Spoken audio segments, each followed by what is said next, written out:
Hello everyone, my name is Riddhi. इस lecture में हम लोग पढ़ेंगे sports governance in India. Sports governance होता क्या है? तो जब भी हम कोई भी स्पोर्ट्स की गवर्नेंस करते हैं कि कैसे ये चलना चाहिए, किस तरीके से हम स्पोर्ट्स को ऑर्गेनाइज करेंगे, क्या रूल्स एंड रेगुलेशंस होने चाहिए, उन सब का मिला के उसको स्पोर्ट्स गवर्नेंस कहते हैं हम लोग। तो before going on the topic हम पहले समझते हैं कि थोड़ा सा यहाँ पर इश्यूज क्या आते हैं।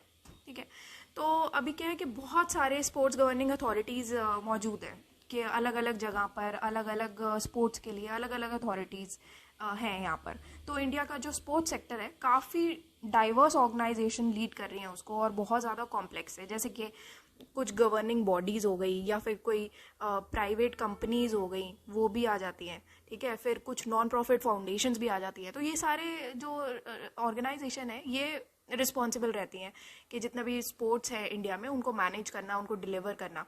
ठीक है, तो इसी वजह से जो अल्टीमेटली जो इस सेक्टर का साइज है और कॉम्प्लेक्सिटी है वो बहुत ही सिग्निफिकेंट कॉन्ट्रीब्यूटर है कि कैसे एक स्पेसिफिक गवर्नेंस चैलेंजेस आ सकते हैं किसी भी इंडिया के किसी भी स्पोर्ट में। ठीक है, हिस्ट्री क्या रही है इसकी? तो 1950 से ये स्टार्ट होता है। इसकी हिस्ट्री जब 1950s में जो फेडरल गवर्नमेंट है उसने all India council of sports ये बनाई थी, ताकि जितने भी डिक्लाइनिंग स्टैंडर्ड्स है स्पोर्ट्स का कंट्री में उसको थोड़ा सा एप्रीहेंड कर पाए कि क्या स्पोर्ट्स डिक्लाइन होता जा रहा था। आज भी आप देखोगे अभी धीरे धीरे तो चीज़ें आगे बढ़ती हुई नज़र आ रही हैं। जैसे कुछ गवर्नमेंट ने भी काफ़ी इन्वेस्टमेंट बढ़ाया है अभी स्पोर्ट्स में, बट स्टिल हमारे कंट्री में स्पोर्ट्स का अगर आप एजुकेशन से तुलना करो तो एजुकेशन को हम लोग ज़्यादा बढ़ावा देते हैं as compare to sports. Sports अभी भी पीछे है। फिर 1982 में बात करें तो एशियन गेम्स आया था। उसमें डिपार्टमेंट ऑफ स्पोर्ट्स ने पूरा जो department of youth affair sports है वो ट्रांसफॉर्मेशन उसका कर दिया था। फिर 1984 का टाइम आया था जिसमें नेशनल स्पोर्ट्स पॉलिसी इनिशिएट की गई। फिर 2000 में जो ये डिपार्टमेंट है उसको ministry of youth affairs and sports में कन्वर्ट कर दिया गया, ताकि एक प्रॉपर एक डिपार्टमेंट रहे जिसमें सारी स्पोर्ट्स की चीज़ें आ सके और उनको प्रॉपर उनका कंसिडरेशन हो। फिर 2011 में भी ये जो मिनिस्ट्री है यूथ अफेयर्स और स्पोर्ट्स की, उसने national sports development code of India 2011 में बनाया था ये। और 2022 में अभी जो मिनिस्ट्री ऑफ सिविल एविएशन है उसने नेशनल एयर स्पोर्ट पॉलिसी 2022 की लॉन्च की थी, ताकि कुछ चीज़ें आती हैं इसमें, जैसे कि एरोबैटिक्स आ गए, एरो मॉडलिंग आ गई, बलूनिंग आती है, ड्रोन्स आते हैं, फिर हैंग ग्लाइडिंग आती है, पावर हैंग ग्लाइडिंग आती है, फिर पैराशूटिंग वगैरह, ये सारी चीज़ें इसमें आती हैं। तो अभी का जो मॉडल है गवर्नेंस का उसको भी हम समझेंगे कि कौन कौन सी अथॉरिटीज़ है जो लीड कर रही हैं यहाँ पर। तो थोड़ा सा कंटेंट पर जाने से पहले आपको ये पता होना चाहिए कि हम ये पढ़ क्यों रहे हैं, ये वाला पर्टिकुलर टॉपिक क्यों पढ़ रहे हैं। तो मेंस के ना कुछ पर्टिकुलर टॉपिक्स हैं जो काफ़ी इंपॉर्टेंट है, जो सिलेबस के टॉपिक्स हैं वो आपको करके जाने पड़ेंगे।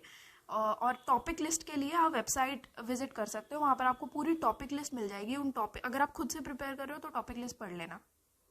सो this is our website synopsisias.in। यहाँ पर आप जाओगे स्पेशल कोर्सेज में, तो यहाँ पर आपको मेंस इन 300 टॉपिक्स मिलेंगे। ये पर्टिकुलर लेक्चर मेंस इन 300 टॉपिक्स का ही पार्ट है। ओके, तो यहाँ पर आपको मेंस इन 300 टॉपिक्स में जो भी आपको टॉपिक लिस्ट जाननी है ये आपकी टॉपिक लिस्ट है। ठीक है, तो GS2 पॉलिटी के टॉपिक्स अभी हम यहाँ पर कवर कर रहे हैं। इसके बाद गवर्नेंस के टॉपिक्स या IR के टॉपिक्स, ये सारे हम एक एक करके कवर करने वाले हैं। तो अभी क्या है कि जो भी आपको टॉपिक्स अगर आप खुद से प्रिपेयर कर रहे हो तो ये टॉपिक लिस्ट आप कॉपी पेस्ट करके या डाउनलोड करके आप रख सकते हो, जिसमें आपको एग्जैक्टली पता लग जाएगा क्या ये आपको प्रिपेयर करके जाने हैं, ये इंपॉर्टेंट टॉपिक्स हैं जो हर साल न्यूज़ में रहते हैं, तो ये आप छोड़ तो नहीं सकते हो। ठीक है, अगर आपको और कोर्स के रिगार्डिंग कुछ भी जानना है तो वो आप यहाँ से देख सकते हो। ठीक है, तो let's get back to our lecture. अब कोई भी अगर टॉपिक आता है या कोई भी क्वेश्चन आता है एग्जाम में, तो सबसे पहले उस क्वेश्चन में आप उस क्वेश्चन को डिफाइन करोगे, उसकी डेफिनेशन आनी चाहिए। तो स्पोर्ट्स गवर्नेंस क्या है? स्पोर्ट्स गवर्नेंस बेसिकली एक ऐसा प्रोसेस है ओवरसाइट का या स्पोर्ट्स ऑर्गेनाइजेशन के डायरेक्शन का, जिसमें ये इंश्योर किया जाता है कि स्पोर्ट की कोई भी ऑर्गेनाइजेशन है उसको कैसे चलाया जाएगा, कैसे उसको रन किया जाएगा, जितने भी रेलेवेंट रूल्स एंड पॉलिसीज है उनके हिसाब से। अब जो स्पोर्ट्स है उसको एक रिक्रिएशनल एक्टिविटी ही नहीं कंसिडर किया जाता, बल्कि स्पोर्ट्स जो है हमारे नेशन का प्राइड है। एजुकेशन की तरफ हम लोग फॉरवर्ड करते हैं स्पोर्ट्स के थ्रू। हमारी हेल्थ भी, मेंटल हेल्थ या फिजिकल हेल्थ, जिसकी भी आप बात करो, तो दोनों ही चीज़ें अच्छी रहती हैं। हेल्थ को प्रमोट करता है, ये डेवलपमेंट को प्रमोट करता है। तो स्पोर्ट्स काफ़ी इंपॉर्टेंट है हमारे नेशन के लिए और हम लोगों के लिए। तो ये चीज़ यूनाइटेड नेशंस रेजोल्यूशन में भी मेंशन की गई है, जो कि ये रेजोल्यूशन 2003 में अडॉप्ट किया गया था बाय जनरल असेंबली। ये न्यूज़ में क्यों है, तो 2022 का जो FIFA U17 women's world cup हुआ था, तो वो इंडिया के द्वारा होस्ट किया गया था। तो एक क्वेश्चन रेज हुआ था पार्लियामेंट के क्वेश्चन आवर में कि कैसे, कौन से हम इफेक्टिव स्टेप्स ले सकते हैं जिसमें इंडिया जो है वो नेक्स्ट फीफा वर्ल्ड कप के लिए क्वालिफाई किया जा सकता है। ठीक है, तो इसी पर्सपेक्टिव में कुछ लोगों ने कुछ अपने पर्सपेक्टिव्स दिए हैं regarding the sports organization in India. तो जैसे नारायण रामचंद्र, जो कि फॉर्मर प्रेसिडेंट है IOA के, उनका ये ओपिनियन था कि स्पोर्ट्स जो है वो किसी के भी टॉप एजेंडा में देखा नहीं जाता है, किसी भी नेशन के, चाहे वो एथलीट्स हो, चाहे उनकी फैमिलीज हो। तो कोई भी स्पोर्ट्स को ना एक अपना एजेंडा नहीं बना के चलता, टॉप एजेंडा कहीं भी नहीं दिखेगा आपको।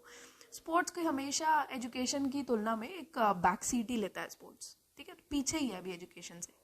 इसलिए असलम शेर खान, जो कि इंडिया के पहले हॉकी प्लेयर रह चुके हैं और विसल ब्लोअर भी है, उन्होंने ये कहा था कि 1991 के बाद जो अभी का करप्शन है वो काफ़ी इंक्रीज भी हुआ है। बहुत सारी अलग अलग टाइप्स की स्पोर्ट्स गवर्निंग बॉडीज है, तो हर एक स्पोर्ट जो है वो एक अलग गवर्निंग बॉडी है उसकी। ठीक है, इसी वजह से ही काफ़ी कॉम्प्लेक्स भी हो जाता है पूरा सिस्टम। जो गवर्निंग बॉडी ये डिफाइन करती है कि कैसे एक स्पोर्ट ऑपरेट करेगा अपने अफिलिएटेड क्लब्स और सोसाइटीज़ के थ्रू। तो कौन कौन सी हैं अलग अलग टाइप की स्पोर्ट्स गवर्निंग बॉडीज? तो सबसे पहले है इंटरनेशनल स्पोर्ट्स फेडरेशंस। जो इंटरनेशनल स्पोर्ट्स फेडरेशंस हैं, ये non governmental non profit organization है एक गिवन स्पोर्ट के लिए, और ये हाईएस्ट लेवल पर स्पोर्ट को एडमिनिस्टर भी करती है। फिर इंटरनेशनल स्पोर्ट्स फेडरेशन जो है वो अपने स्पोर्ट को ओलंपिक लेवल पर रिप्रेजेंट भी करती है जहाँ जहाँ पर एप्लीकेबल है। फिर नेक्स्ट आते हैं ट्रस्ट। ट्रस्ट जो है ऐसी ऑर्गेनाइजेशन है या ग्रुप्स हैं जिनका मनी के ऊपर पूरा कंट्रोल है, जिससे कुछ और लोगों की भी हेल्प की जा सकती है, जैसे कि यूथ स्पोर्ट ट्रस्ट बनाया गया। वैसे ही नेशनल गवर्निंग बॉडीज भी हैं। नेशनल गवर्निंग बॉडीज देखो इंटरनेशनल बॉडीज की जैसी ही है, बट नेशनल गवर्निंग बॉडीज में से नेशनल वर्ड आ जाता है, तो ये हमारे कंट्री को स्पेसिफाई करती है, बेसिकली कंट्री के स्कोप के अंदर अंदर ही रहती है। तो सेम ऑब्जेक्टिव है जैसे कि इंटरनेशनल फेडरेशन का है, but with in the scope of one country. ये नेशनल टीम्स के लिए रिस्पॉन्सिबल रहती हैं। जैसे इंटरनेशनल तो पूरे सारे इंटरनेशनल स्पोर्ट्स फेडरेशन के लिए रिस्पॉन्सिबल है ना, ओलंपिक लेवल पर रिस्पॉन्सिबल है। ये सिर्फ नेशनल गवर्निंग बॉडी सिर्फ नेशनल टीम्स के लिए रिस्पॉन्सिबल है। अब हमारा है इंडियन स्पोर्ट्स गवर्नेंस। और इंडिया का जो स्पोर्ट्स सिस्टम है ये प्रीडोमिनेटली एक फेडरेटेड मॉडल है, फेडरेशन चलता आ रहा है। ठीक है, तो इसमें क्या है कि हर एक स्पोर्ट जो है वो अलग अलग ऑटोनॉमस स्पोर्ट गवर्निंग बॉडीज के द्वारा गवर्न किया जाता है, हर एक जोग्राफिक एरिया के हिसाब से। फॉर एग्जांपल दिल्ली की जो स्पोर्ट्स गवर्निंग बॉडी होगी, हरियाणा की जो स्पोर्ट गवर्निंग बॉडी होगी, तो यहाँ के जोग्राफिक एरिया के हिसाब से अलग है, यहाँ के जोग्राफिक एरिया के हिसाब से अलग है। ऐसे ही अगर कोई महाराष्ट्र की स्पोर्ट्स गवर्निंग बॉडी होगी तो उनके एरिया के हिसाब से वो अलग होगी। तो अलग अलग ऑटोनॉमस स्पोर्ट गवर्निंग बॉडीज यहाँ पर है, हर एक स्पोर्ट को दी गई है। तो नेशनल स्पोर्ट्स कोड जो है वो 2011 में इनैक्ट किया गया था, जिसमें एक सेट ऑफ रेगुलेशन बताए गए थे, जिसमें basic universal principles of good governance, ethics and fair play in Indian sports, इसको बढ़ावा दिया गया था। तो अभी का जो प्रेजेंट मॉडल है गवर्नेंस का इंडिया में, उसमें कुछ ऐसी गवर्निंग बॉडीज आती हैं। कौन कौन सी हैं ये? जैसे ministry of youth affairs and sports, जो मैंने आपको ऑलरेडी ये सब बता चुकी हूँ, but still, national sports federation, Indian Olympic association, जो कि दारोजी टाटा के द्वारा इस्टेब्लिश की गई थी इन द ईयर 1927 में। देन स्टेट ओलंपिक एसोसिएशन, फिर उसके बाद स्पोर्ट्स अथॉरिटी ऑफ इंडिया, जो कि 2011 में आई थी। अब कुछ पॉजिटिव चेंजेस भी लाए गए थे स्पोर्ट्स के बाद। तो क्या क्या थे ये? जैसे कि अभी मैंने आपको पहले भी बताया था, जैसे कुछ इन्वेस्टमेंट में भी इंक्रीज हुआ है, जैसे इंफ्रास्ट्रक्चर बिल्ड होने लगे अभी स्पोर्ट्स के लिए, और इन्वेस्टमेंट पूरे इंडिया में ही आपको थोड़ा देखा जाएगा, इंफ्रास्ट्रक्चर भी थोड़ा सा बेटर होता दिखेगा आपको स्पोर्ट्स के लिए। फिर हरियाणा और पंजाब जैसी स्टेट्स में जहाँ पर स्पोर्ट्स जो है वो बहुत ज़्यादा बढ़ावा दिया जाता है, और स्पोर्ट्स काफ़ी अच्छा खासा वहाँ से स्पोर्ट्स के लोग निकलते हैं, तो यहाँ पर काफ़ी प्रोविजंस अवेलेबल हैं स्पेशलिटी स्पोर्ट्स के लिए। जैसे कि रेसलिंग, बॉक्सिंग जो है यहाँ पर ज़्यादा डोमिनेट करते हैं, तो यहाँ के लिए स्पेशलिटी स्पोर्ट्स के प्रोविजंस अवेलेबल यहाँ पर किए गए हैं। फिर बहुत सारी ऐसी सिविल सोसाइटी ऑर्गेनाइजेशन है जो कि और स्टेप अप कर रही हैं, ताकि स्पोर्ट्स के मामले में हमारे इंडिया को भी थोड़ा सा ट्रांसफॉर्म किया जाए, एक स्पोर्टिंग नेशन बनाया जाए इंडिया को, ताकि बच्चों को भी ग्रास रूट लेवल से ही ये बढ़ावा दिया जाए स्पोर्ट्स के लिए, कि और ज़्यादा बड़ा सोचें वो, और स्पोर्ट्स में अगर दिलचस्पी है अगर बच्चों की तो उसमें उनको आगे और बढ़ावा दिया जाए। फिर 2020 से 21 के बजट में गवर्नमेंट ने स्पोर्ट्स के लिए जो अपना एस्टिमेट था 2019 और 20 के मुकाबले रिवाइज किया था, और उन्होंने 50 करोड़ से इंक्रीज किया था गवर्नमेंट ने अपना बजट। तो ये कुछ पॉजिटिव चेंजेस लाए गए थे स्पोर्ट्स में, स्पेशली जब नीरज चोपड़ा के जब उन्होंने जीता था तो उसके बाद से भी थोड़ा सा हमारे कंट्री में कुछ चेंजेस आते हैं। जब भी कोई भी एथलीट होता है तो या स्पोर्ट्स पर्सन होता है, वो कुछ भी हमारे कंट्री के लिए कुछ जीत के लाता है, तो वो हमारी कंट्री के लिए एक काफ़ी प्रोत्साहन होता है, और एक क्लिक भी होता है कि हमें कुछ चेंजेस लाने अब ज़रूरी हो गए हैं, क्योंकि सिंस अगर हमारे लोग इतनी मेहनत कर रहे हैं तो गवर्नमेंट को भी कुछ चेंजेस लाने चाहिए, कुछ पॉजिटिव चेंजेस लाने चाहिए, ताकि स्पोर्ट्स को हमारी कंट्री में एक बेटर रिप्रेजेंटेशन मिल पाए। अब कुछ चैलेंजेस भी हैं फिर इंडियन स्पोर्ट्स गवर्नेंस में, जो कि स्पोर्ट्स में इन्वॉल्व हैं और जो कि होंगे भी, क्योंकि अब आप देखो कि हर एक कंट्री वाइज, हर एक स्टेट वाइज एक छोटी छोटी और स्पोर्ट्स के भी हिसाब से अलग अलग स्पोर्ट्स ऑर्गेनाइजेशन है, तो करप्शन क्यों नहीं होगा या चैलेंजेस क्यों नहीं आएंगे, कितनी कन्फ्यूजन, कितनी कॉम्प्लेक्सिटीज आ गई हैं यहाँ पर। तो ये कुछ चैलेंजेस हैं। अब जो इंडिया का अटेम्प्ट है स्पोर्ट्स को प्रमोट करने का और फिटनेस प्रमोट करने का, उसमें डुप्लीकेशन आती है पॉलिसीज में। फॉर एग्जांपल, एक समग्र शिक्षा अभियान है और फिट इंडिया मूवमेंट है, ये दोनों ही जो मूवमेंट्स हैं ये स्पोर्ट्स इक्विपमेंट प्रोवाइड करती है गवर्नमेंट स्कूल्स को और मेंटेनेंस इंश्योर करती है। अब ये दो मूवमेंट बन गई है ना, तो डुप्लीकेशन तो हो ही गया ना पॉलिसी में। अब डुप्लीकेशन नहीं होना चाहिए था, एक बॉडी बनाई जाती तो बेटर था। अभी अगर आप सोचो करप्शन भी हो रहा होगा, दोनों बॉडीज में अलग अलग लेवल का हो रहा होगा, इससे बढ़िया तो एक ही बॉडी होती, बेटर ऑर्गेनाइजेशन होता, बेटर मेंटेनेंस होता, बेटर मैनेजमेंट होता। फिर नेक्स्ट है खेलो इंडिया यूथ गेम्स। ये जो है इसने खेलो इंडिया स्कूल गेम्स को सुपरसीड किया हुआ है, और क्या करती हैं दोनों ये क्लियरली आर्टिकुलेट भी नहीं है कि क्या इनके डिफरेंशिएशंस हैं। और अब कमर्शलाइजेशन और प्रोफेशनलिज्म की तरफ थोड़ा सा मूव तो कर रहे हैं, पर इसके लिए बहुत ज़्यादा कॉम्पिटिटिवनेस भी चाहिए स्पोर्ट्स पर्सन में सर्वाइव करने के लिए। तो जितना ज़्यादा कमर्शलाइजेशन प्रोफेशनलिज्म आएगा तो उतना ज़्यादा कॉम्पिटिटिवनेस भी बढ़ेगा। अब यहाँ पर जो है स्पोर्ट्स पर्सन की जो परफॉर्मेंस क्वालिटी है उसमें भी एक डाउनफॉल देखा गया है। क्यों? क्योंकि स्पोर्ट्स इंफ्रास्ट्रक्चर अच्छे है नहीं, गवर्नेंस जो है स्पोर्ट्स की उसमें बहुत ज़्यादा करप्शन आ गया है, पॉलिटिकल कंट्रोल स्पोर्ट्स के ऊपर बहुत ज़्यादा, और नेपोटिज्म भी ज़्यादा है कि हम अपने लोगों को आगे बढ़ाएंगे। तो ये सब चीज़ों को देखते हुए ना थोड़ा सा स्पोर्ट्स पर्सन की क्वालिटी में, उनकी परफॉर्मेंस क्वालिटी में काफ़ी डाउनफॉल देखा गया है। अब जो स्पोर्ट्स एडमिनिस्ट्रेटिव बॉडीज़ हैं उनको एक स्पोर्ट्स पर्सन रिप्रेजेंटेशन भी नहीं करते उनका, तो उसमें लैक ऑफ रिप्रेजेंटेशन देखा जाता है from x sports person. India में ज़्यादातर जो फंडिंग है वो गवर्नमेंट से ही आती है स्पोर्ट्स में, जिससे क्या होता है कि फंडिंग पे भी एक लिमिट लग जाती है, जबकि यूएसए जैसी कंट्रीज़ में जो ज़्यादातर स्पोर्ट्स फंडिंग जो है वो अपने प्राइवेट ऑर्गेनाइजेशन से ये लोग लेके आते हैं।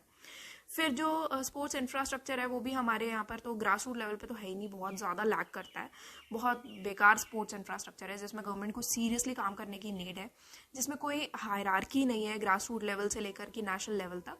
तो ये एक बहुत बड़ा मेजर चैलेंज आता है।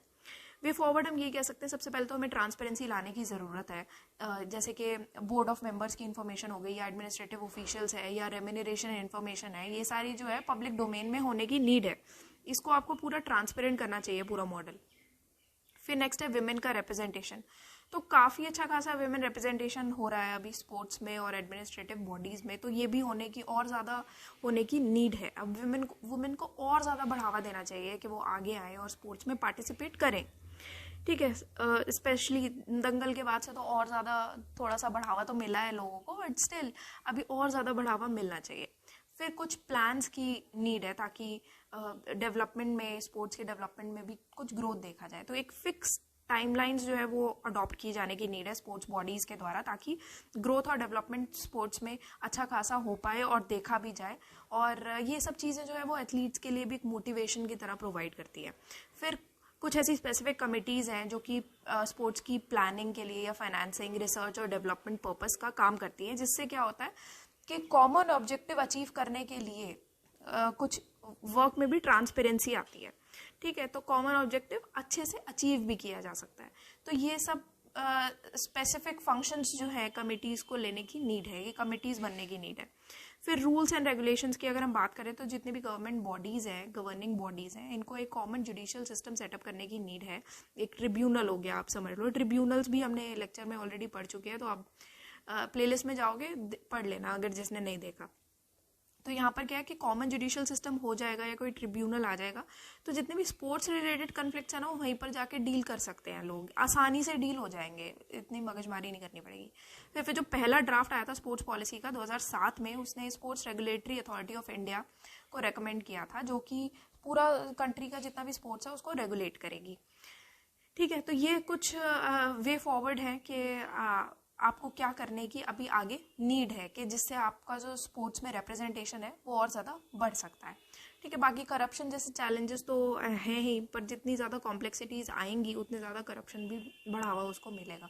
कॉम्प्लेक्सिटीज़ दूर करने की नीड है और डुप्लीकेशंस दूर करने की नीड है। बेसिकली ये एक मेन टॉपिक आता है आपका। नेक्स्ट लेक्चर में हम लोग डिजिटाइजेशन ऑफ लैंड रिकॉर्ड्स ये टॉपिक पढ़ेंगे। और अभी के लिए इतना ही। So that's all for today and thank you for watching the lecture.